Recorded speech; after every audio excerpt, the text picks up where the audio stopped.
참배 예수님 반갑습니다. 기도하고 시작하겠습니다. 성부와 성자와 성령의 이름으로 아멘. 부활하시어 저희들과 함께 살아계신 주님, 오늘 이 시간도 당신께 봉헌하며 당신의 부활의 은총으로 이 시간 내내 잘 전할 수 있도록 도와주소서. 여기 참여하는 저희 모두의 마음속에 당신의 성령을 보내주셔서 마음을 활짝 열고 이 요셉 성인의 삶을 잘 묵상할 수 있도록 도와주소서.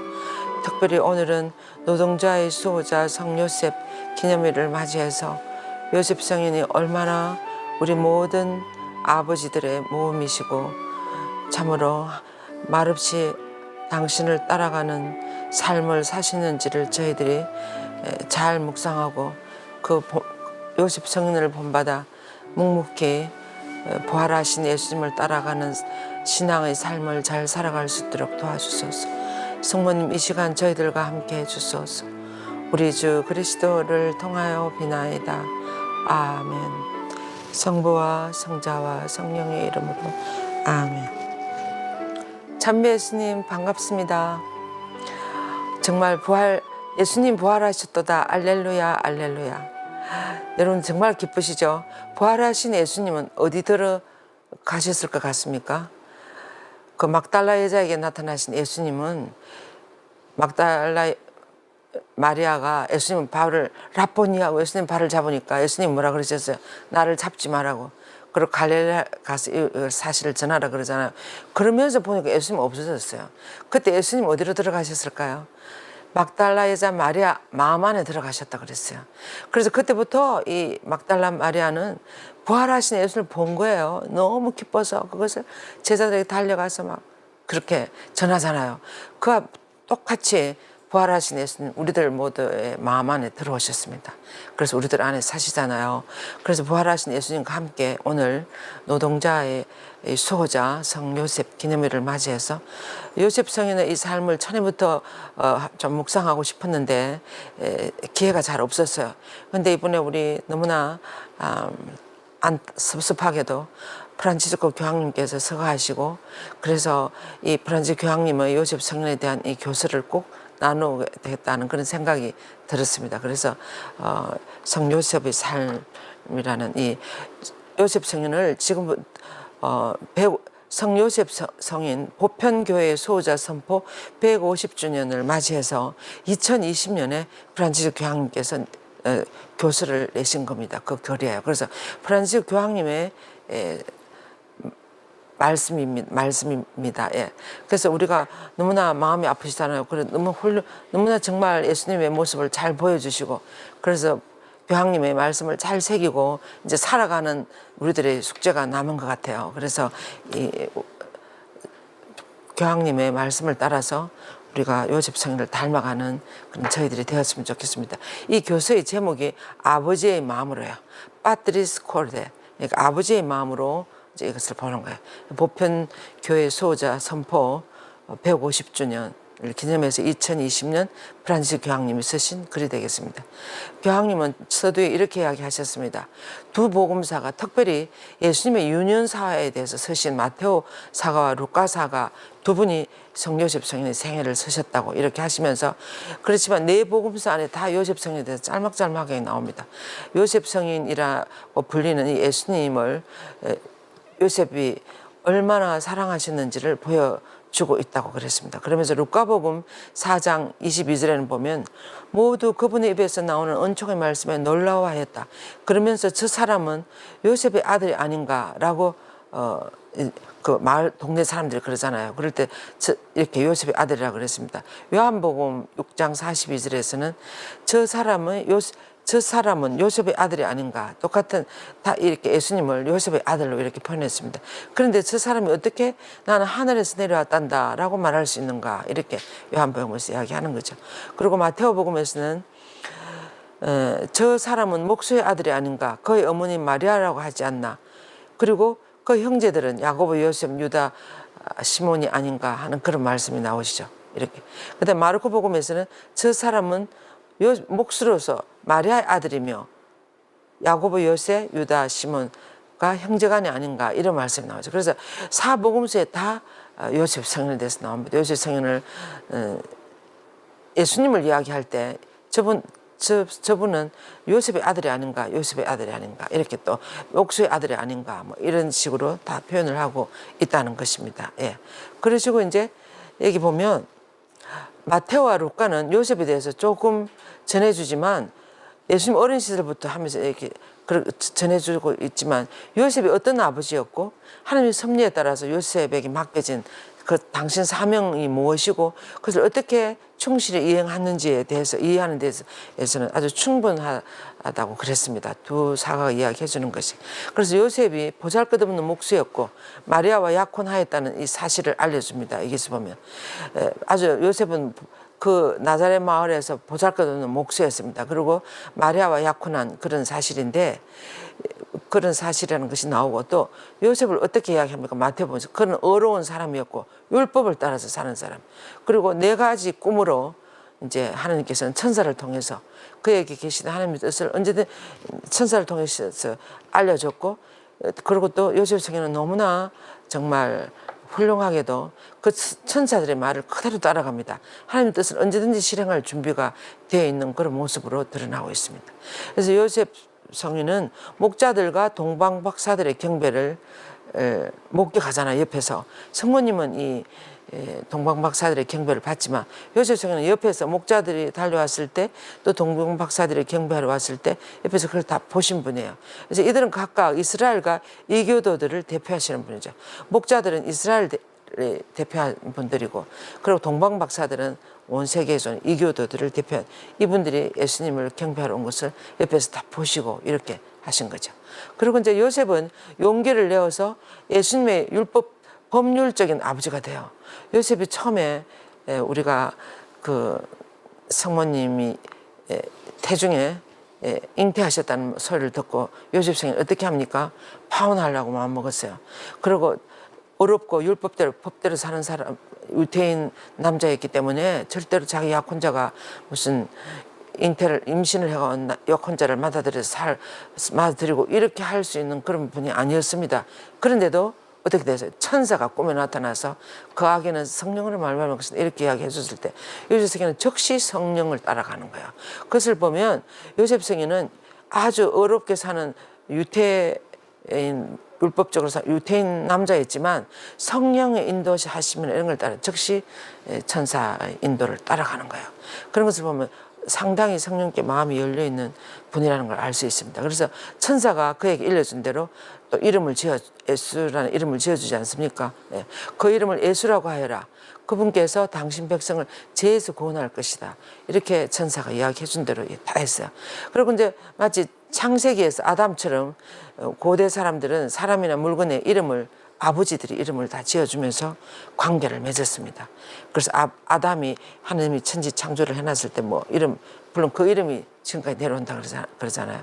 그래서 요셉은 헤로드에게서 예수님을 보호하고자 에집트에서 이방인으로 살았습니다. 피난을 마리아 성모님과 아기를 데리고 이집트로 피난 가서 불법 노동자가 되어서 이집트로 가가지고 이방인으로 그렇게 살으셨어요. 그리고 또 다시 또 본국으로 돌아가라 그래가지고 돌아와서 갈릴레아의 작고 알려지지 않은 고을인 그 나자렛에서 숨은 생활을 했습니다. 아무도 모르게.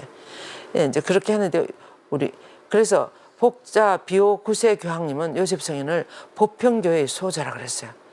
이때 이제 150년 전에 아마 그렇게 하셨는가 봐요. 그 다음에 가경자 비오 12세 교황님께서는 노동자들의 수호자, 오늘 노동자들의 수호자라고 불렀습니다. 그리고 성요한 바오로 2세 교황님은 구세주의 보호자라 그랬어요.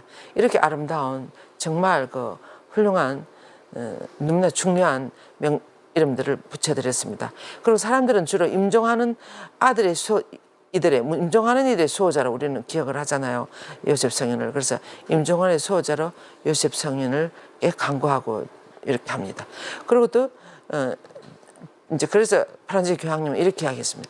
저는 150년이 지난 지금 2020 지금부터 5년 전이죠. 그때 저마다 인격적 상황과 저마다 인간적 상황과 매우 밀접한 이 특별한 인물에 대하여 개인적인 묵상을 나누려고 합니다. 그래서 프란시스코 교황님이 묵상해요.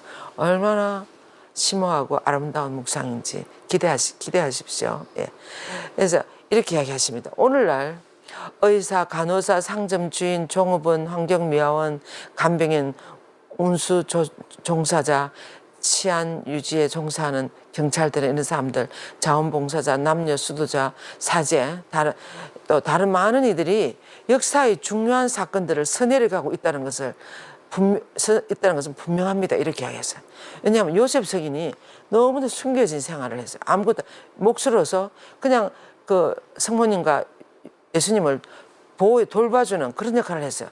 그러니까 아무 드러나지 않게 정말 미천한 그런 직업을 가지고 그렇게 한 그 요셉 성인이 얼마나 위대한 역사를 써내려왔습니까? 그것처럼 지금 아무도 몰라주지만 여러분 각자가 처해진 장소에서 환경미화원이나 운수 종사자나 무슨 치안 유지 종사자들이나 우리 산불이 이렇게 많이 나는 때 그 방화 불을 끄시는 그런 분들이나 이런 모든 분들이 자기에게 맡겨진 사명을 충실히 함으로써 위대한 역사의 중요한 역사를 써내려가고 있는 분들이라는 겁니다. 그래서 여러분 모두도 가정에 있는 어머니들도 특별히 더 그렇죠. 무슨 어디에 처해졌거나 우리가 나에게 주어진 사명을 성실히 해나갈 때 그것은 바로 역사의 중요한 사건을 써내려가고 있다는 것을 의식하면서 우리는 하나님으로부터 받은 사명이라고 생각하고 기쁘게 해나가야 될 것 같아요. 이렇게 이야기하셨습니다. 그러면서 이들은 혼자서는 살아남지 못한다는 것을 알고 날마다 많은 이가 인내심을 발휘하여 희망을 전하고 극심한 공포가 확산되지 않도록 함께 책임을 지고 있습니다. 예, 정말 운전하시는 분이나 무슨 지하철 운전하시는 분, 조금만 잘못하면 어떻게 합니까? 얼마나 큰 사고가, 대형 사고들이 일어날 수가 있고, 이 극심한 공포가 확산될 거예요, 정말. 그렇지만 내가 하는 조그만 일이지만 아무도 안 봐주는 것 같고, 아주 숨겨진 일 같으지만 그것을 성실히 보시는 분은 누구예요? 숨은 일도 보시는 분은 하나님의 아버지세요. 그래서 다 그분들을 통해서 이 지구, 우리 온 세상을 운영하고 계시는 거죠. 그래서 어느 역할이 더 중요하다, 어느 역할이 더 덜 중요하다 이렇게 할 수가 없다는 걸 알 수 있습니다. 그래서 모두 다 함께 책임을 지고 해야 된다는 거. 그리고 주목받지 않고 날마다 신중하게 자신의 존재를 숨기면서 살아가는 성요셉 안에서 우리는 공경에 놓일 때 중재자, 지원자, 안내자를 발견할 수 있습니다. 요셉 성인에게. 그리고 요셉 성인은 숨겨져 있거나 그늘진 곳에 있는 이들이 구원 역사에서 비할 데 없는 역할을 할 수 있다는 것을 우리들에게 보여주고 계십니다. 요셉 성인 자신이 숨겨져 있거나 그늘진 곳 항상 예수님과 성모님 뒤에서 곳에서 구원 역사 안에서는 비할 데 없이 중요한 역할들을 하신 분들이라는 것이죠. 예. 그리고 이제 그러면서 이렇게 7가지 주제를 가지고 요셉 성인을 묵상하고 있습니다. 첫째는 요셉 성인은 사랑받는 아버지였다는 거야. 누구로부터요? 예수님으로부터. 요셉 성인의 위대함은 그가 마리아의 배필이고 예수님의 아버지였다는 것이지 않습니까? 그죠? 요셉 자신은 미천한 목수였고 정말 보잘것없는 사람이었지만 그런 처지에서도 마리아의 남편이었고 또 예수님의 아버지 역할을 하신 거예요. 그래서 얼마나 중요한 역할을 하시는지. 그래서 요한 크리스토모 성인은 이런 말씀을 했습니다. 구원의 모든 계획을 위하여 그는 자신을 온전히 내어 맡겼습니다. 요셉 성인. 요셉 성인은 구원의 모든 계획을 위하여 그는 자신을 내어 맡겼습니다. 우리가 어떤 사건이나 무슨 역할을 할 때 눈에 많이 드러나고 중요한 역할 이런 걸 많이 하고 싶어 하잖아요. 근데 뒤에 드러나지도 않고 숨겨서 하는 그런 역할을 잘 안 하려고 하지 않습니까? 근데 요셉 성인은 그런 역할들을 너무나 기꺼이 하시다는 거죠. 그래서 구원의 모든 계획을 위하여 그런 자신을 그냥 그대로 내어 맡겼다는 거예요. 그래서 바울 6세 교황님은 또 이렇게 이야기했습니다. 요셉은 강성의 신비와 구속의 사명을 위하여 자기 삶을 희생하면서 부성을 구체적으로 보여주었다고 강조했습니다. 예. 강성의 신비, 예수님 이 세상 사람으로 들어오시는 신비와 구원 사명을 위하여 자신의 삶을 희생. 요셉 성인은 드러나지 않고 예수님 12살 이후에 드러나지 않습니다. 돌아가셨다고 하고 일찍 돌아가셨다고 하고 하지 않습니까?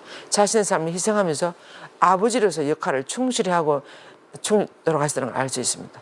그리고 요셉 성인은 성가정에 대한 법적 권한을 활용하여서 삶과 노동으로서 가족을 위하여 헌신했으며 성장하는 메시아를 위하여 예수님, 어린 예수님, 성장하는 메시아를 위하여 기꺼이 내어주는 사람이 되었습니다. 이렇게 바울 5세, 6세 교황님은 이야기했어요.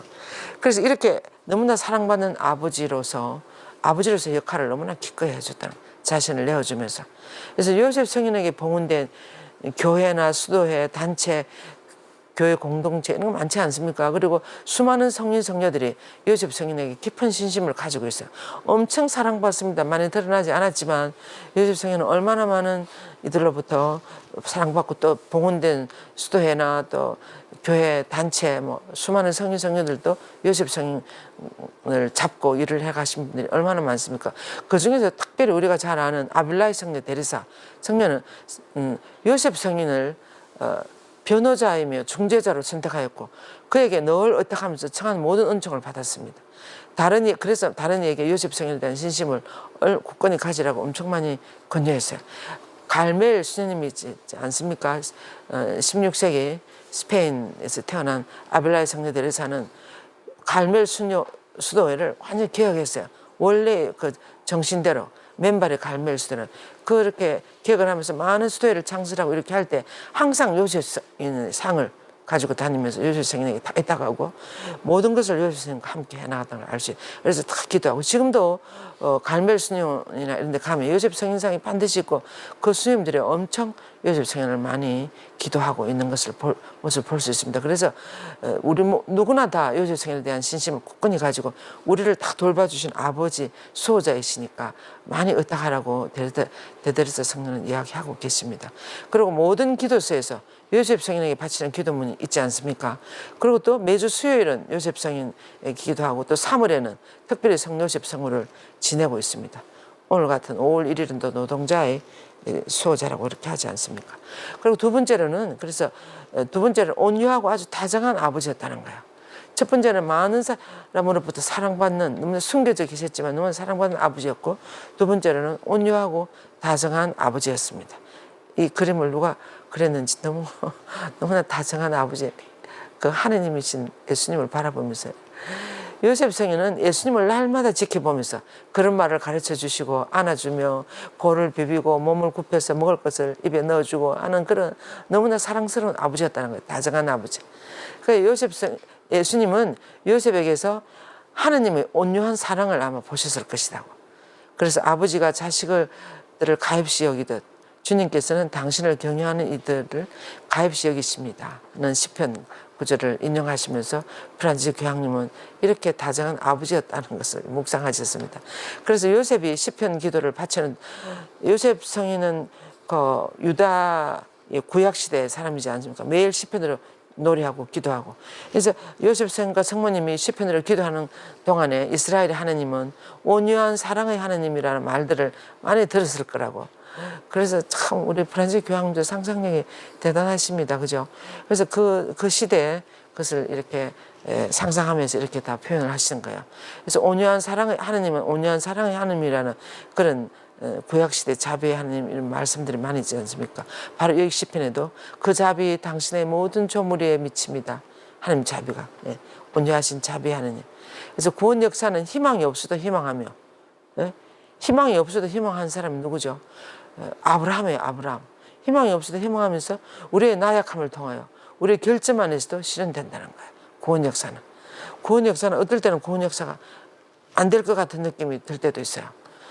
그렇지만 저는 참 이거 정말 우리가 살 때 우리가 요즘 어떻습니까? 미얀마 보세요. 미얀마 그렇게 군부 독재로 많은 사람들 죽이고 그렇게 하는데도 우리 한국의 신부 스님들이 들어가가지고 얼마나 수도회를 만드시고 또 수녀님들도 지원자를 많이 발굴해가지고 한국을 데려와서 수련을 시키고 지금 그 군부 독재가 그렇게 난민을 많이 만들고 아주 포악한 그런 정치를 하고 있지만 그 안에서 숨겨져 가지고 선교사들 많은 신부 스님들이 그 안에서 하늘나라를 전하고 있다는 거.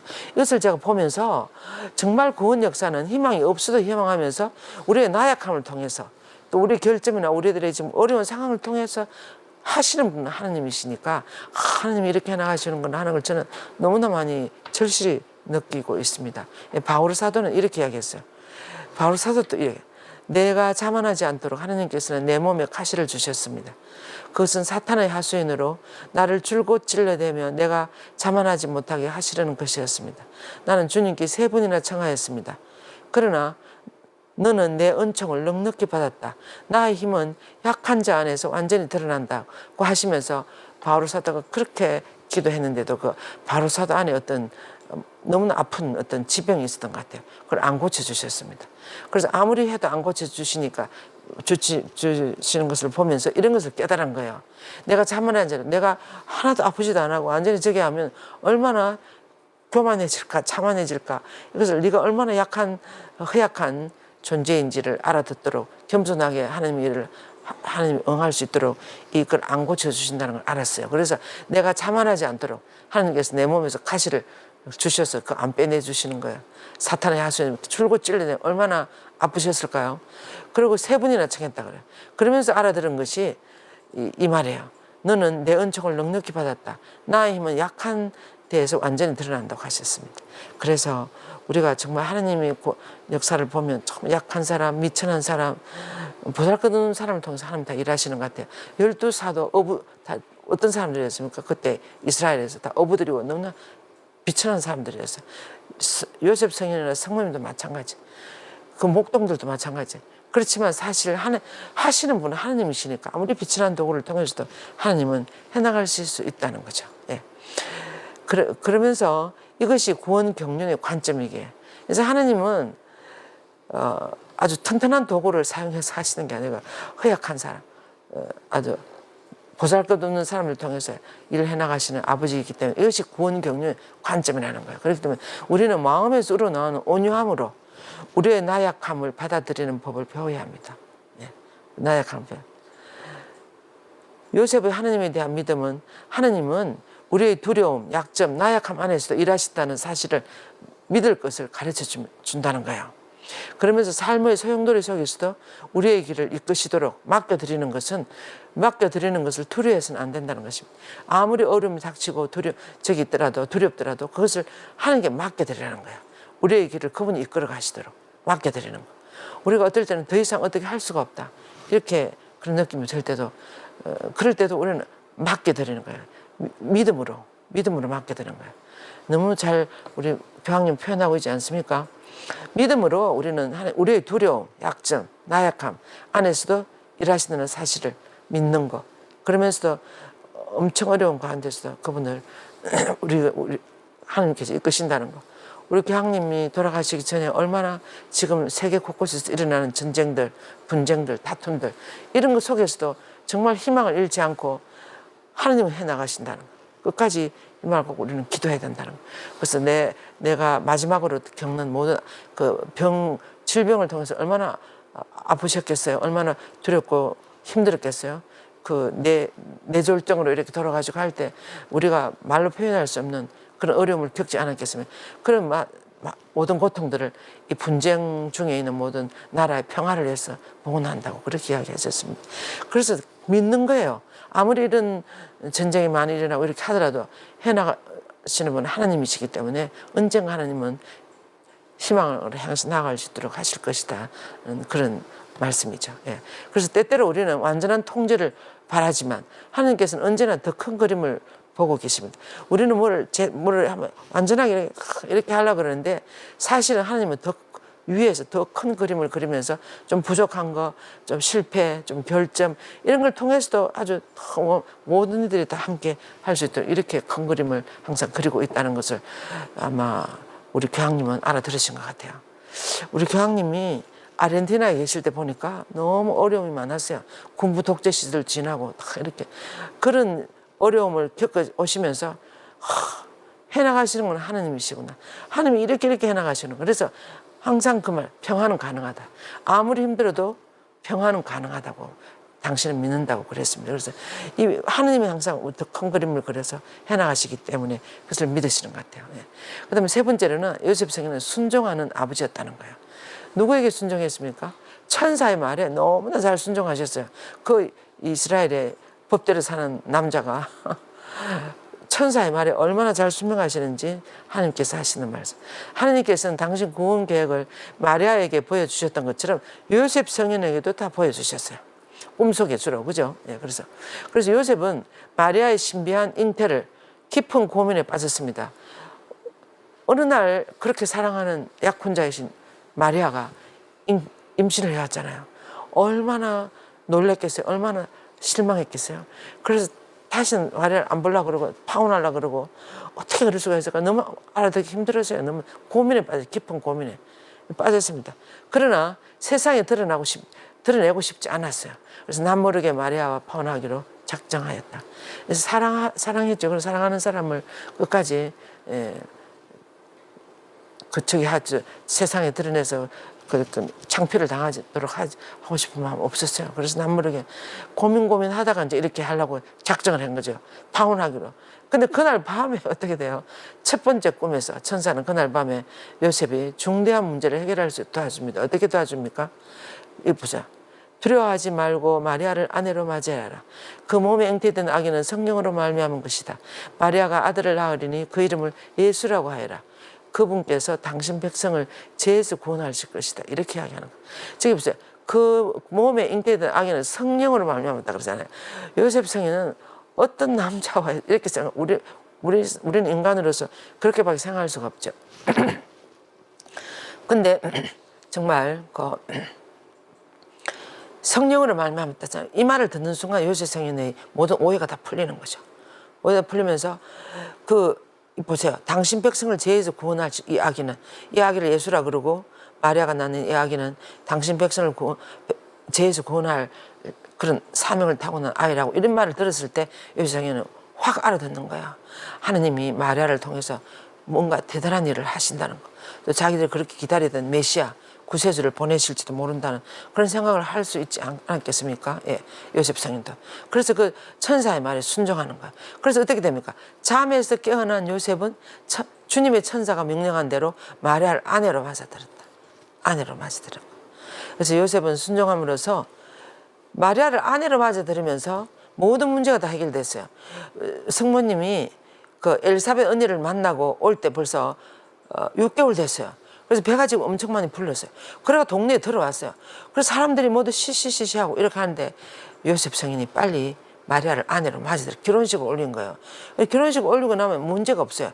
그 아기는 요셉의 아들이라고 다 모두 생각하는 거죠. 그래서 돌에 맞아 죽을지도 모르는 그 무서운 그 순간을 요셉 성인이 다 무난히 지나갈 수 있도록 그렇게 보호한 거죠. 마리아를.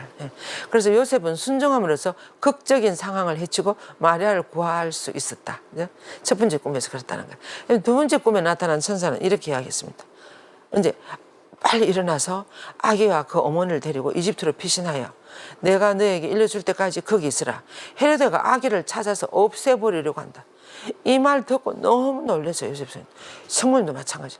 그래가 한밤중에 일어나가지고 해가 뜨기 전에 이집트 국경을 넘어야 되는 거예요. 얼마나 서둘러서 넘어갔겠습니까?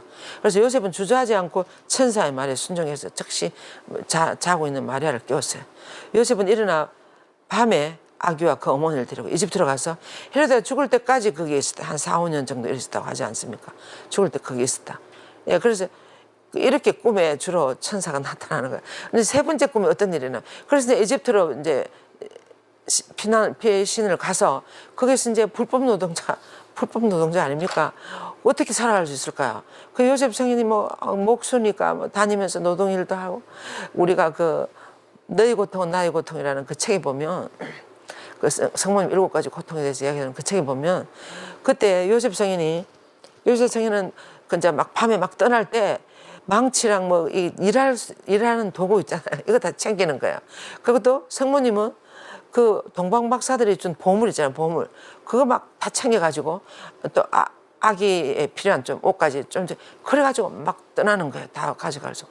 그래가 요셉 성인은 그 이집트에 들어가가지고 이제 그런 자빌들을 하고 성모님은 그 보물들을 팔아가지고 집도 방도 한 칸 구하고 뭐 대강 이렇게 해가지고 이제 하면서 또 성모님은 빵을 잘 구웠대요. 그래서 빵을 구워서 팔고 이렇게 해가지고 에집트에 가가지고 4, 5년 그렇게 피난민 생활을 한 거예요. 했다고 그렇게 나옵니다. 근데 이제 마리아 종수도의 스님들이 이제 기도해가지고 그렇게 이제 그걸 썼는데 너무 맞는 것 같습니다. 안 그래요?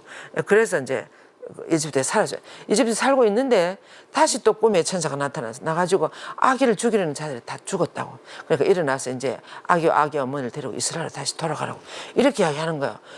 그러면 이제 자리 잡고 이제 어느 정도 좀 동네 사람들하고도 이제 관계도 친분도 있고 사이에서 이제 기쁘게 재밌게 좀 살려고 하니까 다시 또 가라고.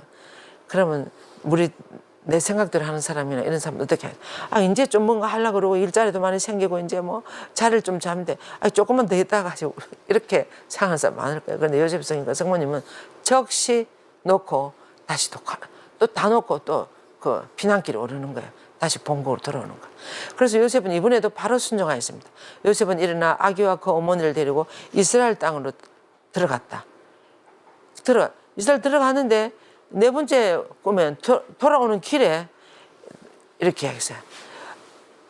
아르켈리오스가 아버지 헤로데를 이어서 유다를 다스리고 있다는 말을 들었어요. 아르켈리오스는 헤로데 왕의 아들이죠.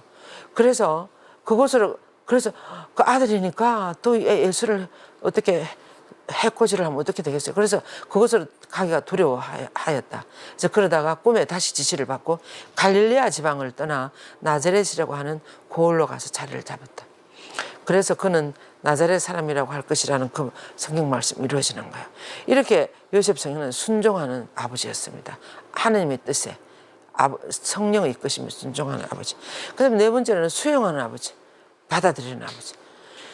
요셉은 조건 없이 마리아를 받아들였어요. 천사가 전해주는 말을 들으면 믿고 어디 가서 임신해온 약혼자를 받아들일 남자가 그렇게 많지 않을 거예요. 근데 요셉 성에는 이게 천사의 말이 전해주는데 천사의 말을 믿고 받아들인 거예요. 그렇지만 인간적으로 얼마나 고민이 많이 됐겠습니까? 근데 요셉은 율법에서 배운 것보다 사랑을 더 중요시 여겼습니다.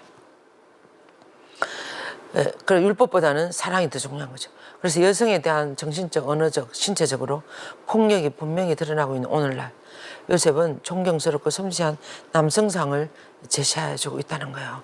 그 여성에 대해서. 그리고 요셉은 모든 것을 알지는 못했지만 마리아의 명예와 존엄성, 삶을 보호하셨다 그랬어요. 그러면서 요셉이 어떻게 행동하는 것이 가장 바람직한지를 고민할 때 하나님께서는 그의 판단에 천사를 보내서 빛을 비추어 주셔서 인도해 가시는 거예요. 그래서 요셉은 순리에 따라서 이루어지도록 자기 생각은 제쳐두고 도저히 이해할 수 없는 일처럼 보일지라도 그것을 받아들이고 책임지며 자기 역사 일부를 만들어갔다 그랬어요. 그래서 받아들이는 거예요. 수용하는 거예요. 이해가 안 가지만 수용하고 왜 수용하겠습니까? 하나님을 믿고 하나님 어떻게 해나가실 거라는 것을 믿고 이제 그걸 받아들이고 책임지면서 할 수 있는 데까지 하는. 그러면 자기 역사 일부를 이루면서 하나님은 구원객을 계속 해나가신다는 거예요. 그래서 요셉이 우리를 위하여 걸어간 영적인 길은 설명이 아니라 수용이었다 그랬어요. 요셉 성경은 다 이해도 할 수 없었고 설명도 다 할 수 그냥 받아들이는 거야. 여러분들도 살아가면서 그렇게 해야 될 때가 많지 않습니까? 저도 이렇게 많이는 안 살았습니다만은 뭐 결혼 생활을 해보고 이런 것도 아니었습니다만은 어쩔 수 없는 일들이 닥쳐요. 이해할 수 없는 일들. 그리고 내가 한 번도 생각해보지 않은 일들이 닥쳐요. 그러면 그런 것은 뭐 그냥 수용하는 거야.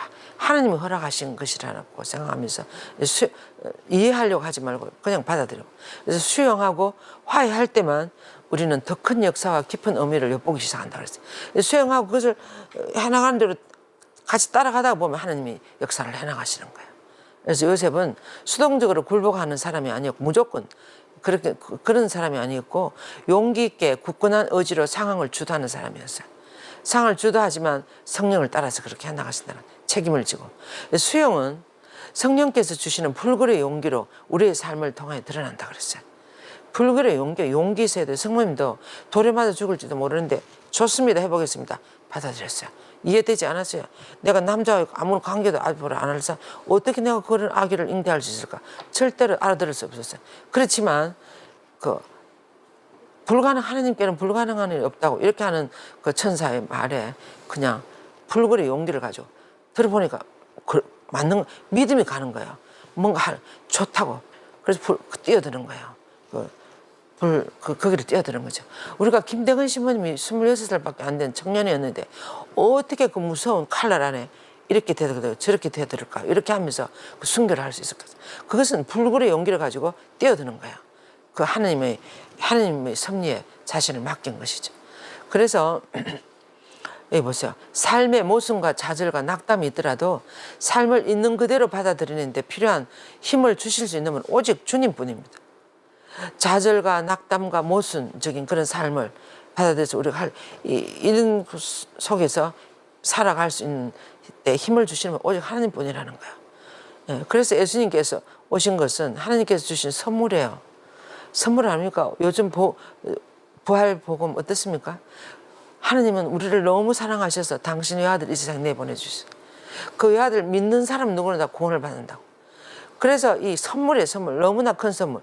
우리가 예수님을 믿고 받아들이는 것은 여러분들 돈 주고 그렇게 하신 분 누가 있습니까? 이거 완전히 선물이 은총이 은총. 우리가 예수님을 받아들이고 예수님을 믿고 영원히 산다는 것을 믿는 이거 너무 큰 선물인 것 같아요. 어쩌다가 우리는 이런 믿음을 가지게 됐는지 저는 정말 생각해 보면 너무나 놀랍습니다. 내가 어쩌다가 이런 믿음을 가지게 됐지, 이런 큰 선물을 받게 됐지, 이런 생각이 드는 거예요. 그래서 우리는 자신이 걸어온 길을 완전히 이해하지 못할지라도 그것을 있는 그대로 받아들이도록 해준다고 그랬어요. 있는 그대로 받아. 그리고 이제 하나님께서는 요셉에게 다윗의 자손 요셉아 두려워하지 말아라 라고 하신 것처럼 요셉 우리에게도 요셉 성경도 항상 우리에게 두려워하지 말아라 두려워하지 말아라 이렇게 하는 거예요. 우리는 하나님의 손 안에 있어요. 특히 세례받은 우리 모두는 하나님 자녀로서. 그래서 우리가 두려워할 필요가 없어요. 두려워하지 않고 하나님께 의탁하고 맡기고 하나님 이끄신 대로 따라가면 되는 거죠. 믿음으로. 그죠? 그래서 우리가 바라는 대로 되지 않더라도 그냥 단념하는 것이 아니라 희망과 용기를 가지고 상황을 있는 그대로 받아들여야 합니다. 그랬어요. 선생님들. 이로써 우리는 더 깊은 의미에 열리게 됩니다. 우리가 복음에 따라 살아갈 용기를 찾으면 기적적으로 삶을 다시 시작할 수 있습니다.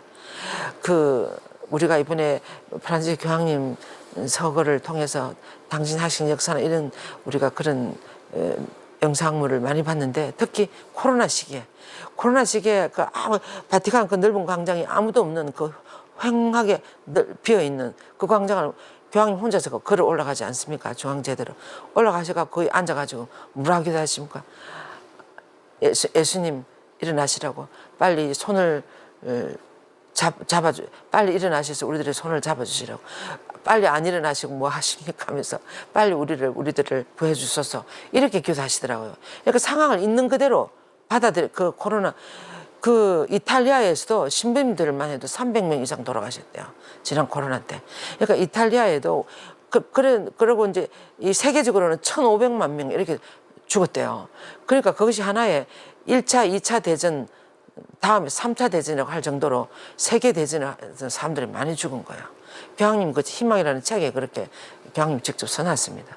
그래서 그런 코로나 같은 그런 우리가 상상도 못한 그런 일이 닥쳤을 때도 있는 그대로 받아들이고 이것을 하나님께 의탁하고 그렇게 해나가는 거예요. 그래서 이래서 우리는 더 깊은 이해에 열리게 된다고. 그래서 우리가 복음에 따라서 살아갈 용기를 찾으면서 기적적으로 삶을 다시 지금 이제 어떻습니까? 다시 시작할 수 있는 거예요. 그래서 하나님을 사랑하는 이들, 그분의 계획에 따라서 부르심을 받은 이들에게는 모든 것이 함께 작용하여서 무엇을 이룬다 그러셨어요? 선을 이룬다 그러셨어요. 그래서 선을 이루시는 분은 하나님이니까 우리는 그냥 협조하시면 돼요. 협조. 그래서 부르심을 받은 이들에게는 모든 것이 함께 작용해서 선을 이룬다는 것을 우리는 압니다. 그래서 요셉 성인은 손쉬운 방법을 찾지 않았으며 열린 눈으로 현실을 직시하고 그 현실에 따라 책임을 직접 짊어졌습니다. 우리는 쉬운 방법을 찾아서 하는 거죠. 가능하면 이렇게 하는데 요셉 성인은 그렇게 하지 않아요. 주시는 그대로 힘든 그대로를 받아들여서 하셨다는 거죠. 그래서 열린 눈으로 현실을 직시하고 그 현실에 대한 책임을 직접 짊어지셨습니다. 요셉을 수용하는 태도, 우리에게 외회 없이 다른 이들을 있는 그대로 받아들이고 한대하며 약한 이들에게 특별한 관심을 보이라고 권유하고 있습니다. 요셉성에는 우리 프란제 교황님이 모범을 너무나 잘 보여주셨습니다. 어떤 어려운 이들, 특히 더 약하고 그런 이들을 받아들이라고. 하나님께서는 약한 것을 선택하셨고 고아들의 아버지, 과부들의 보호자이시며 우리 가운데 있는 이방인들을 사랑하고 요청하셨기 때문이라고. 그래, 사랑하라고 요청하셨습니다. 그죠? 하나님은 우리들에게 가난한 이 고아들을 사랑하라고. 저는 예수님께서 대차전 아들과 자비로운 아버지의 비유 있잖아요. 두 아들의 비유 있잖아요. 그에 관한 것을 아마 요셉 성인에게서부터 영감을 받았다고 생각합니다. 이렇게 교황님은 이야기했습니다. 그 둘째 아들이 다 잃어버리고 다 털어먹고 다 왕창 다 망해가지고 거지가 돼가지고 돌아올 때 그 아버지가 어떻게 하십니까? 얼마나 자비로운 아버지 그런 모습. 그것을 아마 예수님은 요셉 성인에게서 그런 자비로운 모습을 봤을 것이다. 이제 이렇게 생각하시는 거예요. 그럼 다섯 번째로 창의적인 용기를 가진 아버지라는 거예요. 요셉 성인은 창의적인 용기. 어떤 것에서 우리가 창의성을 볼 수 있는가 하면 참된 내적 치유의 첫 번째 단계가 자신이 걸어온 길을 인정하고 선택하지 않은 것조차도 받아들이는 것이라면 우리는 다른 중요한 요소로 그 창의적인 용기를 거기에 더해야 된다. 그래서 그대로 받아들이되 그대로 가만히 있는 게 아니라 거기서 뭔가 우리들의 창의력을 발휘해서 뭔가를 하는 거예요. 그래서 창의적인 용기는 특히 우리가 어려움에 직면했을 때 나타납니다. 하나님께서는 요셉의 적인 용기를 믿으시고 활동하셨습니다. 언제 그렇게 하셨어요? 요셉 성이 베들레헴 마구간에 들어갔을 때 성모님이 해산할 장소가 외양간이었어요. 그럴 때 어떻게 해서 외양간을 준비하고 최선을 다해서 그곳에 이 세상에 오실 하나님의 아드님을 따뜻하게 맞이할 장소로 바꾸는 거예요. 그래서 너희 고통은 나의 고통이다. 그 책에 보면 요셉 성인이 빨리 그 안에 마른 집들을 막 해가지고 마리아가 누워서 아기를 부만할 수 있는 따뜻한 자리를 만들고 좀 푹신푹신하게 하고 또 물을 길러와가지고 막 뜨거운 물을 또 불을 지펴가지고 뜨거운 물을 끓이고 이렇게 해가지고 마리아가 아무 문제 없이. 그런데 요셉 성에는 그 책에 보면 이렇게 나와. 요셉 성에는 그 안에 마음에 조금 불만이 있었어요. 좀 더 좋은 집이 있었더라면, 좋은 방이 있었더라면 좀 더 안전하게 이런 생각을 하고 있는데, 그래서 막 이렇게 하는데 성모님 뭐라는 거라 마리아가 요셉 너무나 좋다고 더 이상 다른 것을 더 바라지 맙시다. 우리가 여기 이렇게 좋지 않습니까? 이렇게 하면 성모님은 그 자리를 너무나 감사하는 거예요. 그렇게 하면서 그렇게 할 수 있도록 요셉 성인이 창의적인 용기를 내가지고 막 그 장소를 그렇게 만들었다는 거죠. 그래서 따뜻하게 맞이할 장소로 그렇게 바꾸었습니다. 그 피난 갈 때도 마찬가지 아니었겠습니까? 그리고 또 헤로데가 아기를 죽이려는 절박한 위기 상황에서 요셉은 꿈에서 듣고 한밤중에 일어나서 에집트로 떠날 채비를 할 때도 얼마나 창의적인 용기를 많이 발휘를 했겠습니까? 그죠? 네. 그래서 복음의 기쁜 소식은 하나님께서 세속 권력의 오만함과 횡포에도 언제나 당신의 구원 계획을 실행하시는 길을 찾으신다는 것. 그 헤로데 엄청난 그 군사를 풀어서 그 베들레헴에 있는 2살의 아기를 다 죽이라고 얼마나 막강한 군대가 지금 달려오고 있는 거예요. 해가 뜨기만 하면 달려오고. 그런 상황에서도 하나님은 요셉 성인에게 천사를 보내가지고 요셉 성 통해서 싹 예수님을 빼내가지고 무사히 에집트로 피신을 시키는 거예요. 그래서 하나님 이렇게 어떤 세속의 오만함이나 횡포 속에서도 당신의 구원을 이루어 가신다는 거예요. 진리를 따라 가는 사람이 있고 당신의 말을 듣는 사람이 있으면, 지금 우리 대한민국도 마찬가지라고 생각해요. 대한민국이 요즘 얼마나 혼란에 빠지고 막 다 망가지는 것 같고 막 다. 그렇지만 뜻있는 사람, 어려운 사람, 몇 사람들을 이용해서 이끌어 가신다고 저는 생각합니다. 예. 그래서 틀림없이 하나님은 당신의 나라를 이루어 가실 거예요. 여기 또 보세요. 그래서 정말 권력자들에게 휘둘리는 것처럼 보일지라도 복음은 중요한 것이 무엇인지를 알려주고 있습니다. 우리가 하나님의 섭리를 믿고 어려움을 기회로 바꾸었던 나자렛의 목수와 같은 창의적인 용기를 보여준다면 하나님께서는 언제나 우리를 구원해 주신다는 것입니다. 예. 때때로 도와주지 않으시는 것처럼 보이지만 오히려 하나님께서는 우리 스스로 뭘 하도록 계획을 세워가지고 창의적으로 생각하면서 해결 방법을 찾을 수 있다고 믿으시기 때문에, 우리를 믿기 때문에 가만히 두시는 거예요.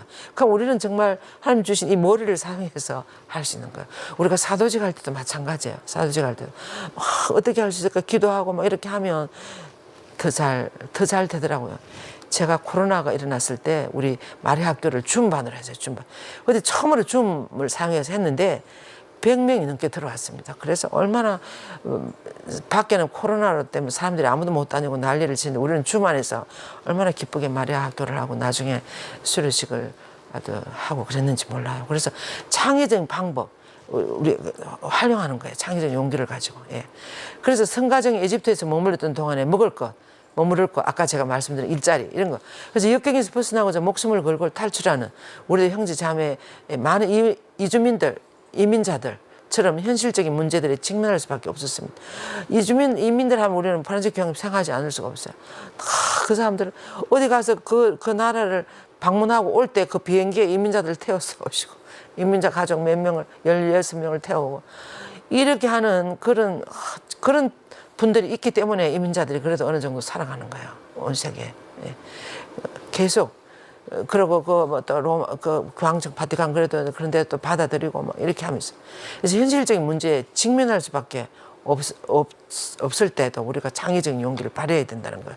이런 의미에서 저는 요셉 성인이 전쟁, 증오, 박해, 빈곤 때문에 본국에서 강제로 쫓겨나는 많은 이들을 위한 특별한 수호자라고 이민자들, 난민들의 수호자라고 믿습니다. 참 요셉 성인이 그렇다는 거예요. 아마 교황님은 난민이나 이민자들 위험에 처해 있는 그분들을 요셉 성인에게 많이 봉헌했을 거라고 생각해요.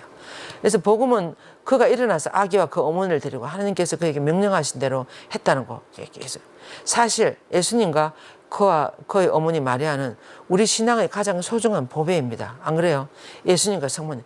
그러니까 요셉 성인이 목숨 걸고 두 분을 보호한 거죠. 두 분. 그것처럼 우리도 예수님과 하나님 구원계획에 있어서 성자를 그의 어머니 마리아와 떼어놓을 수 없습니다. 계속 아기 어머니 이렇게 나와요.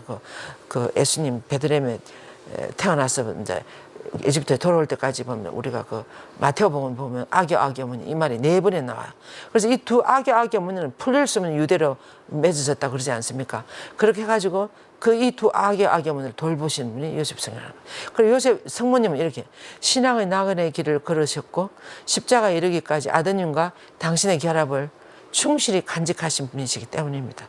성모님이 왜 귀한 분인가 하면 신앙의 나가 우리하고 또 그러셨고 십자가에 이르기까지 아드님과 떨어지지 않고 언제나 아드님과 일치해서 당신의 아들과 결합해서 계속 가는 것을 끝까지 충실히 일치하는 그 삶을 지키셨다는 거예요. 예수님 돌아가실 때까지 옆에 계셨던 분은 성모님이세요. 십자가 밑에까지. 그죠? 예, 그렇게. 그래서 우리는 온 힘을 다하여 언제나 예수님과 마리아를 보호하고 있는지 우리가 살펴봐야 된다고 교황님은 그러셨어요. 우리도 우리 주위에서 마리아와 예수님과 성모님을 보호해야 된다고. 그래서 그들이 우리의 책임과 보살핌에 맡겨져 있기 때문입니다. 누가 예수님에 대해서 또는 성모님에 대해서 안 좋게 이야기하면 우리 가만히 있으면 안 돼요. 성모님 그런 분이 아니라고. 성모님 이렇게 귀한 분이라고. 이렇게 말해줄 수 있는 준비가 되어 있어야죠. 예. 그래서 전능하신 분의 아드님은 가장 나약한 모습으로 오셨기 때문에 당신을 지켜주고 보호하며 돌봐줄 요셉이 필요했습니다. 요셉 성인. 핏덩이 같은 가난한 아기로 태어났어요. 그대로 두면 죽을 수밖에 없는. 근데 요셉 성인에게 맡겼습니다. 이렇게. 맡겨가지고 그 나자렛 가정을 이렇게 나가시더라고요. 마리아가 자신과 아기를 부양할 수 있는 존재를 요셉 안에서 발견하였듯이 하나님께서도 요셉을 신뢰하셨습니다. 이런 의미에서 요셉 성인은 교회의 수호자라는 거예요. 교회의 보물이 누구예요? 예수님과 성모님이에요. 예수님과 성모님을 끝까지 보호하신 그 요셉 성인은 교회의 수호자가 된다고 발표하셨다는 거죠. 예, 그래서 모든 가난하니 고통받으니 죽어가느니 이방인, 수감자, 아픈 이가 바로 요셉 성인이 보호해야 할 아기들이기에 요셉 성인은 바로 이들의 수호자이십니다. 특히 우리 교황님은 교도소에 언제든지 해마다 교도소에 방문하시고 또 다른 나라 순방할 때마다 그 나라에 있는 감옥에 갇혀 있는 분 들어가시고 그들이 참 약한 정말 안타까운 분들이라고 생각했습니다. 그래서 그들의 수호자로 요셉 성인을 이야기하는 거예요. 예. 그리고 이제 6번째로는 노동하는 아버지 요셉 성인은 아주 노동해서 가족을 먹이 살리는 첫 사회 해칙인 레오 13세 교황님의 새로운 사태. 그때부터 요셉 성인의 특징은 노동과의 관련성입니다. 5월 1일 이때 미래고 13세 교황님이 새로운 사태라는 이 교서를 통해서 회칙을 통해서 그 요셉 성인을 노동자들의 보호자로 수호자로 이렇게 정했습니다. 그래서 요셉 성인은 몫으로 정직하게 일을 하여서 가족의 생계를 유지했고 예수님은 자기 노동의 결실로서 양식을 얻는다는 것의 가치, 고귀함, 기쁨을 요셉 성인에게서 배웠을 것이다. 요셉 성인은 그렇게 일해가지고 먹이 살리는 이런 걸 보면서 그런 것을 배우는 거죠. 아들은 아버지가 일하는 것. 실업률이 높은 이 시대에 고귀한 노동의 중요성을 인식할 필요가 있습니다. 요셉 성인은 노동의 모범적인 수호자입니다. 예. 그리고 이제 노동은 구원 활동에 참여하는 수단이며 우리의 능력을 발전시키고 형제적 칭별을 위하여 그 능력을 발휘할 기회일 뿐만 아니라 사회의 가장 기초 단위인 가정의 목적을 달성할 기회가 됩니다. 가정이 목적을 달성할 기회입니다. 노동은. 그래서 가정이 이루어지려면 어떻게 누군가가 노동을 해서 그 가족들을 먹이 살리는 아버지가 있어야 돼요. 든든한 아버지. 요즘 어머니들도 많이 하십니다만 품위 있는 삶을 위해서 노동이 하지 않으면 안 돼요. 어떻게 인간의 존엄성에 관하여 노동을 말하지 않고 어떻게 인간의 존엄성을 말할 수 있어요. 인간이 존엄한 이유는 뭔가 이렇게 해서 주위 가족들을 먹이 살려고 하는 이런 데서부터 존엄성이 나오는 거죠. 그래서 노동하는 아들은 하느님과 협력하고 어떤 면에서는 우리 주변의 세상을 만들어가고 있습니다. 우리 시대의 경제적, 사회적, 문화적, 영적 위기는 노동의 가치와 중요성과 필요성을 하라는 요청일 수도 있습니다. 우리 프란츠 교황님 얼마나 깊이 이 사회를 들여다보는지 몰라요. 그래서 노동의 그 가치, 중요성, 필요성을 다시 발견하고 우리 누구나 다 일에 뛰어들어 일을 해야 된다는 거죠. 일 안 하고 예수님 바울 사도가 그랬어요. 일을 하기 싫은 사람 먹지도 말아라 그랬어요. 그래서 일을 해야 된다는 거죠. 노동. 요셉 성인의 노동은 사람이 되신 하나님께서 노동을 없이 여기지 않으셨다는 것을 말해줍니다. 노동자이신 요셉 성인에게 그 어떤 사람도 어떤 가정도 노동이 없어서는 안 된다는 우리의 확고한 신념을 표현할 길을 찾을 수 있도록 도움을 간청합시다. 일 안 하고 뭐 하려고 하는 요즘은 그런 좀 비겁한 아버지들, 남자 비겁한 사람들 일 안 하고 일 별로 안 하고 하려는 그런 사람들이 얼마나 많습니까? 또 요즘 무슨 주식이나 뭐 이런 거 갑자기 막 어떻게 노동 안 하고 어떻게 되면 묘하게 해가지고 돈을 많이 벌고 이런 방법도 건전한 방법이 아닌 거죠. 하나님이 정말 우리들에게 원하시는 것은 노동을 통해서 우리가 살아가는 거야. 그렇지 않아 머리를 써가지고 살아가는 게 아니고. 그 다음에 마지막으로 요셉 성인은 그림자 속에 있는 아버지라는 거야. 그림자 속의 아버지. 그래서 폴란드의 작가 안 도브라진스키라는 이 작가가 그 아버지의 그림자라는 소설을 쓰셨대요. 우리 교황님은 책도 많이 보셨더라. 교황 아르헨티나에 계실 때 그 희망이라는 책에 보면 온갖 책들을 독서를 엄청 많이 하시더라고요. 그러면 이 안 도브라진스키 이 폴란드 작가 이분이 아버지의 그림자라는 이 소설을 통해서 요셉 성인의 삶을 잘 전하고 있답니다. 우리나라에는 아마 번역이 안 되는 것 같아요. 저자는 그림자의 그 좋은 이미지를 이용해서 요셉 성인을 정의를 하시는가 봐요. 했는데 예수님의 관계에서 요셉은 하나님의 그림자의 지상의 그림자였다. 그죠? 예수님과의 관계에서 요셉 성인은 지상의 아버지를 대신해 준 거죠. 그러니까 하늘나라의 아버지의 그림자 역할을 해주셨다는 거죠. 그래서 요셉은 아버지를 지켜보고 보호하며 혼자 길을 가시도록 내버려 두지 않고 항상 지금 옆에 그림에 있었잖아요. 예수를 항상 돌보고 이렇게 보살피고 이렇게 했다는 거죠. 위험한 길로 가지 않도록. 그래서 모세가 이스라엘에게 한 말을 떠올려 봅시다. 뭐라 그랬어요? 너희는 마치 사람이 제 아들을 업고 다니듯 주 너희 하나님께서 너희가 이곳에 다다를 때까지 걸어온 모든 길에서 줄곧 너희를 업고 다니시는 것을 광야에서 보았다. 하나님이 언제 이스라엘 백성을 업고 이쪽 홍해를 건너놨습니까? 그 홍해 바다 건널 때 그랬어요. 완전히 하나님이 업고 건너놓은 거랑 마찬가지입니다.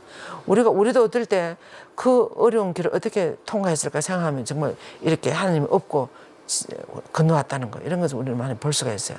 그래서 이 신명기에 나오는 이 너희를 업고 다니신다는 거. 그러니까 요셉 성인이 예수님의 그 어린 시절을 업고 그렇게 했다는 거. 이와 비슷하게 요셉은 살아가면서 부성을 엄청 많이 보였다. 업고 아버지에게 업혀본 경험이 있으십니까? 요셉 성인은 예수님을 많이 업으신 것 같아요. 예, 저도 아버지한테 이렇게 업혀서 아주 자면서 어디 돌아온 어디 갔다가 온 경험이 있어요. 그때 그 아버지의 그 등이 얼마나 편안하고 정말 아버지 하나님의 등처럼 그렇게 넓고 편안했습니다. 그것은 잊어지지 않아요. 어떤 그런 체험은. 그래서 단순히 아이를 낳는다고 아버지가 되는 것, 우리 교황님 이렇게 이야기했어요. 단순히 아이를 낳는다고 아버지가 되는 것이 아니라 아이를 돌보겠다는 책임감을 느끼게 한다 그랬어요. 그래서 아버지가 된다는 것은 자녀들에게 삶의 경험과 현실을 접하게 해주는 것이라 그랬어요. 실제로 가르쳐줘야 되는 거예요. 일하는 것도 가르쳐주고. 자녀들을 지나치게 요즘 어떻습니까? 지나치게 보호하고 소유하는 것이 아니라 스스로 결정하고 자유를 누리면서 새로운 기회를 찾아가 나설 수 있도록 아이들이 자기들 스스로 앞으로 나아갈 수 있도록 잡고 못 나가게 이렇게. 어떤 어머니가 딸이 아주 공부도 잘하고 아주 그랬는데 시집을 안 보내는 거예요. 왜 그러냐니까. 내가 이 시집살이를 하면서 겪어온 그 어려움을 딸에게도 다시 딸도 그 어려움을 준다는 것은 나는 생각할 수가 없다고. 이러면서 이 딸이 결혼 안 해도 막 괜찮다 있는 거예요. 이런 것은 너무 과잉 보호예요. 이 어려움 아기를 낳는 거 이런 거 있잖아요. 저는 안 해봤습니다만 여자로서 그건 엄청 어려운 일인가 봐요. 그리고 아기를 낳는 것도 그렇지만 키우는 거 있잖아요. 그 어머니는 이 딸 하나 낳아가지고 아주 잘 키웠는데 자기 너무 힘들어. 이 고통을 다시 딸에게도 줄 수가 없다. 그래서 자기는 시집 안 가도 된다고 이렇게 생각한다면서 그대로 있는 거예요. 그런 것은 잘못된 거예요. 이 딸을 내가 소유하는 거예요. 이 아이가 스스로 한 여성으로서 이 세상을 향해서 하나님을 향해서 나아갈 수 있도록 낳아드려야지. 그런 거예요. 예. 그래서 이것이 요셉을 전통적으로 가장 순수한 아버지라고 부르는 이유이다. 예수가 12살 때 어떻게 했어요? 왜 날 그때 완전히 왜 나를 찾았냐고 내가 내 아버지 이럴 때 완전히 독립하는 그런 모습을 보여줘요. 이럴 때 요셉 성에는 아니 이놈아 어떻게 그럴 수가 있느냐 이렇게 하지 않았어요. 예수님이 스스로 당신의 길을 찾아서 예수님이 당신 사명을 하면서 나아갈 때 요셉은 조용히 사라졌습니다. 그때부터 성경이 안 나와요. 그 아마 13살, 14살 때 요셉은 돌아가신 것 같아요. 성모님은 이제 계속 예수님을 돌보신 거죠. 그래서 가장 순수한 아버지였다. 도와줄 거 해야 될 일들을 다 해주고 이제 내가 더 이상 필요가 없구나 하는 걸 느낄 때 스스로 사라지셨다는 거. 이것이 진짜 순수한 아버지였다는 거죠. 그래서 순수함은 삶의 모든 측면에서 소유로부터 자유로워지는 거. 소유로. 사랑은 순수할 때만 참 사랑이며 소유욕은 언제나 위험하며 구속하고 옥죄며 불행하게 만든다 그랬어요. 그래서 사랑이 내가 뭐를 차지하려고 이건 순수한 사랑이야. 모든 것을 다 내어주는 예수님처럼. 그것이 정말 순수한 사랑이죠. 이것이 참 사랑이라는 거죠. 요셉 성인이 그렇게 하셨다는 거예요. 예수님에게, 성모님에게. 예. 그래서 하나님은 순수한 사랑을 인류를 사랑하셨으며 우리를 자유로이 두시어 방황하도록 심지어 그분께 맞서도록까지 두셨어요. 우리들에게 하나님은 자유를 주셔갖고 어떻습니까? 아담과 하와는 하나님께 지금도 얼마나 하나님께 맞서는 사람들 이런 자기 마음대로 하는 이렇게까지 이런 위험에 처해질 때까지 이렇게 놔두시는 거예요. 우리를 또 방황하도록 놔두. 언젠가 그러다가 당신을 향해서 오신다는 것을 하나님 알고 계시기 때문에 이것이 순수한 사랑으로 상대방을 사랑하는 모습이라는 거죠. 그래서 하나님은 우리 인류를 이토록 사랑하신다는 거예요.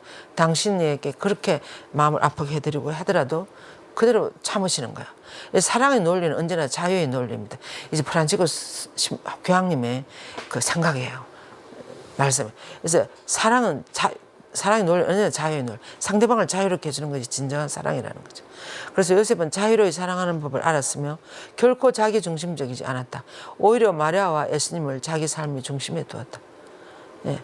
그래서 당신은 없어지고 요셉 성인의 삶의 중심은 누구겠어요? 예수님과 성모님의 이 두 분을. 예.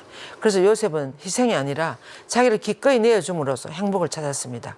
이러한 성숙은 사제직과 축성생활, 결혼생활에도 필요한 것입니다. 우리 모두에게 이런 성숙, 상대방을 나를 기꺼이 내어줌으로써 내가 행복해지는 거 이런 거 있잖아요. 예. 그래서 우리의 성소가 혼인이든 독신이든 동정이든 희생으로 그친다면 우리 자신을 기꺼이 내어주는 것을 실현될 수 없습니다. 희생으로 그냥 거기서 그친다면 우리 자신을 기꺼이 내어주는 것은 실현될 수 없습니다. 실제로 그렇게 해야 된다는 거죠. 우리는 요셉에게서 좌절이 아니라 오직 믿음만을 볼 수 있습니다. 그의 오랜 침묵은 불평이 아니라 믿음을 표현하는 서막이었습니다. 요셉 성인을 침묵의 성인이라고도 하지 않습니까? 오늘날 이 세상은 진정한 아버지가 필요합니다. 우리 교황님이 얼마나 이걸 강조하시는지 몰라요. 모든 참 성소는 자기 자신을 기꺼이 내어주는 것, 곧 성숙한 희생의 결과가 생겨납니다. 결과로 생겨납니다. 모든 성 자기 자신을 기꺼이 내어주는 것, 곧 성숙한 희생의 결과로 생겨납니다. 자녀들의 삶은 아버지들이 자신들을 위하여 살게 하려는 유혹을 뿌리칠 때, 그리고 그의 자유를 존중하는 아버지의 도움을 받을 때에 드러나는 특별한 신비를 지닌 존재들이라고 그랬어요. 자녀라는 것은 아버지들의 그런 도움을 받아서 정말 자라나는 그런 거죠. 그래서 아버지들이 그런 요구해서는 안 된다는 거죠. 예. 그래서 아버지는 자신이 설마 없어졌을 때 비로소 아버지와 교육자의 역할을 다했다는 것을 깨닫습니다. 자녀가 자립하여 자기의 삶을 길을 걸어가는 것을 볼 때, 그리고 자녀가 소유물이 아니라 자신의 보호에 잠깐 맡겨졌을 뿐이라는 것을 알고 있었던 요셉의 입장이 되었을 때 비로소 성숙한 교육자, 성숙한 아버지가 된다는 거죠. 예. 그래서 예수님은 우리에게 다음을 가르치고 싶었을 것입니다 하면서 이렇게 이야기하셨습니다.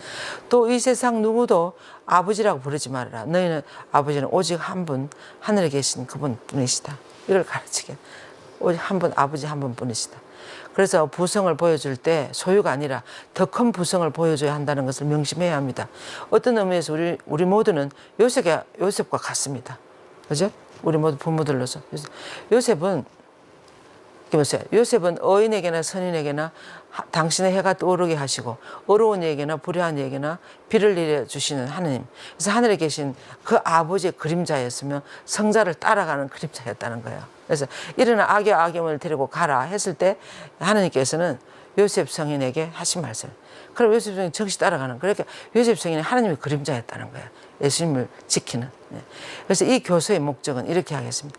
이 위대한 성인에 대한 사랑을 키우고 요셉 성인을 사랑하고 본받아야 된다. 키우고 정구를 청하며 그분의 덕행과 열정을 본받고자 하는 것입니다. 그래서 이 교수를 쓴다는 거예요. 그래서 우리는 요셉 성인에게 은총들 가운데 은총, 곧 우리의 회개를 위하여 도움을 요청해야 합니다. 우리도 요셉 성인처럼 되도록 회개해야 된다는 거예요. 여기 요셉 성인에게 이렇게 기도합시다 하면서 이 교수를 마쳤습니다. 구세주의 보호자이시며 복되신 동정 마리아의 배필이시여, 하느님께서는 당신께 외아드님을 맡기셨고 마리아께서는 당신을 신뢰하셨으며 그리스도께서는 당신의 보호 속에서 성장하셨습니다. 복되신 요셉이시여, 저희에게 아버지가 되어주시고 삶의 여정에서 저희를 이끌어 주소서. 저희를 위하여 은총과 자비와 용기를 얻어주시고 모든 악에서 저희를 지켜주소서. 아멘. 영광이 성부와 성자와 성령께 처음과 같이 이제와 항상 영원히 성부와 성자와 성령의 이름으로 아멘. 수고하셨습니다. 감사합니다.